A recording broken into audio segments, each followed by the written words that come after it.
बड़ी खबर में आप सभी का स्वागत है। मैं हूं प्रभात। बड़ी खबर में सबसे पहले बात करेंगे बिहार चुनाव की। बिहार चुनाव को लेकर बीजेपी ने उम्मीदवारों की पहली सूची जारी कर दी है। पहली सूची में 71 उम्मीदवारों के नाम पर मोहर लगाई गई है। बीजेपी की पहली सूची में पार्टी के सीनियर नेता सम्राट चौधरी, विजय कुमार सिन्हा, तारकिशोर प्रसाद, रेणु देवी, प्रेम कुमार, मंगल पांडे, कृष्ण कुमार ऋषि और राम नारायण मंडल को उम्मीदवार बनाया गया है।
और इस खबर पर बात करेंगे। हमारे साथ बिहार के पटना से जुड़ चुके हैं वरिष्ठ पत्रकार रविकांत जी।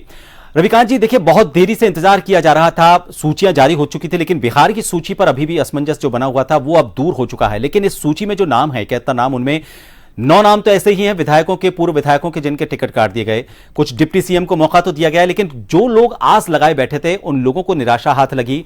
और क्या लगता है आपको, इस पहली सूची के बाद अंदर खाते क्या आपको लग रहा है कि अभी थोड़ा सा विरोधाभास और कुछ ऐसे हो सकते हैं कि बगावत के सुर भी उठकर सामने आए बीजेपी के? हम एक सेकंड, हम ये आवाज एक सेकंड भैया, किस मैटर पे बोल रहे थे? एक बार और अगर रिपीट कर देते, अगर क्षमा चाहते हैं हम। हाँ। सूची जारी हुई है, बीजेपी की पहली सूची। इसमें 9 विधायक तो ऐसे हैं, पूर्व विधायक, जिनके नाम काट दिए गए। कई लोग उम्मीद लगाए बैठे थे, कई दिग्गज ऐसे हैं जिनको अब निराशा हाथ लग रही है और उनका कहना है कि उनको जो भी समय उन्होंने बीजेपी में दिया उसका परिणाम उनको नहीं मिल पा रहा। तो क्या माना जाए कि पहली सूची कुछ विवादों को जन्म दे सकती है, कुछ विरोध के स्वर उठ सकते हैं? नहीं, देखिए, भाजपा एक ऐसी पार्टी है कि वो डिसिप्लिन वाली पार्टी है। उसके नेता कब इस्तीफा देंगे, कब उनका टिकट कटेगा, तो वो कुछ ऐसा विद्रोह नहीं करते हैं। ऐसा कई बार देखा गया है। जैसे नंदकिशोर यादव सबसे पुराने नेता यहाँ जो विधानसभा अध्यक्ष थे अभी, और पटना सिटी से आधा दर्जन बार से जीतते आए, तो उन्होंने भी अपना एक इतना संतुलन वाला बयान दिया कि वह सीधे तौर पर वह आग्रह कर रहे थे कि जो नए उम्मीदवार आए हैं उनको जिताया जाए। और भी कुछ ऐसा हम विरोध का स्वर अभी तक नहीं सुने हैं। अगर सुनते तो हम बताते उसमें, मगर अभी तक कोई ऐसा विरोध का स्वर अभी तक नहीं बताया गया है उसमें। रविकांत जी देखिए, इसमें कुछ चीजें ऐसी भी सामने आ रही हैं, जैसे मैथिली को लेकर मैं बात करूंगा। मैथिली को हालांकि पहली सूची में शामिल तो नहीं किया गया है, लेकिन आज ही उनको बीजेपी ज्वाइन करवा दी गई है। तो क्या यह उम्मीद जताई जाए कि दूसरी सूची या जो आने वाली सूची है उसमें उनको जगह दी जा सकती है? हाँ बिल्कुल, अभी तो वहीं पे हम ज्वाइनिंग के वक्त ही वहीं पे खड़ा थे, तो ये प्रदेश अध्यक्ष ज्वाइन करा रहे थे दिलीप जायसवाल जी। तो निश्चित तौर पर मैथिली की पॉपुलरिटी है, प्रसिद्धि है, मगर राजनीति में आएंगे तो अलग अलग चुनौतियां रहेगी। ऐसा नहीं है कि जिस पैसे से वह जुड़ी हुई हैं तो यहाँ भी उनको बहुत ज्यादा सक्सेस मिल जाएगा, क्योंकि उनकी लोकप्रियता एक दूसरे जगह है और यहाँ राजनीति दूसरे जगह है। हालांकि वो बेहद संतुलन बनाए रखती हैं बोलते वक्त, सुनते वक्त और स्वभाव से उन चीजों को, तो वो गंभीरता उनमें दिखती है। तो राजनीति में वो सदन का सदस्य तो हो जाएंगे, मगर एक कनेक्टिविटी नेतागिरी वाला, उसमें वक्त लगेगा।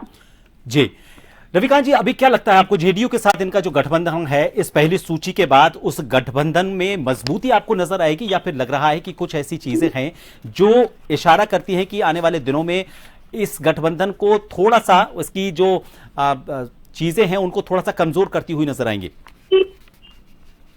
देखिए, उसमें अभी जो वर्तमान जो गठबंधन एनडीए का है उसमें जो अभी जदयू की ओर से जो चीजें सुनाई दे रही है, जैसे उनका कुछ नेताओं का कहना है, ऑन रिकॉर्ड आकर नहीं बोल रहे हैं, ऑफ रिकॉर्ड ही बोल रहे हैं, तो उन्होंने नाराजगी व्यक्त की है। जैसे 101 सीटें जो बटी है उस पर तो जदयू खुश नहीं है, और वह इसलिए भी खुश नहीं है, नालंदा जिला में जो एक सीट राजगीर और फिर और भी एकमा, ऐसी कई सीटें हैं जिस पर जदयू ने नाराजगी व्यक्त की है और खुलकर। और बिहार के मुख्यमंत्री नीतीश कुमार ने कल गुस्सा जाहिर किया था। उसके बाद आज अभी 1-2 घंटे में हम देखेंगे कि कहीं कुछ कई नेता मिलने जाने की भी खबरें हैं। तो अब उस पर अभी हम हड़बड़ी में कुछ नहीं बोल सकते या चला सकते हैं, मगर इतना है कि 1-2 घंटे में कुछ न्यूज खबर आएगी, ये अंदेशा है।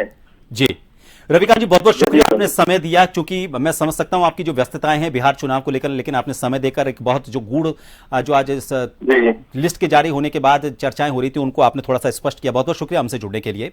तो आपने देखा कि जो वहां पर हालात हैं उनके बीच में पहली सूची तो जारी हो चुकी है। बीजेपी नियम कायदों वाली पार्टी कही जाती है, इसलिए बहुत ज्यादा विरोधाभास लगता नहीं है, लेकिन अब देखना होगा कि जिनकी नाराजगी है उनको दूर करने के लिए क्या दूसरी सूची या जो भी आने वाली सूची है आगे, उनमें किस तरह से उनको संतुष्ट किया जाता है।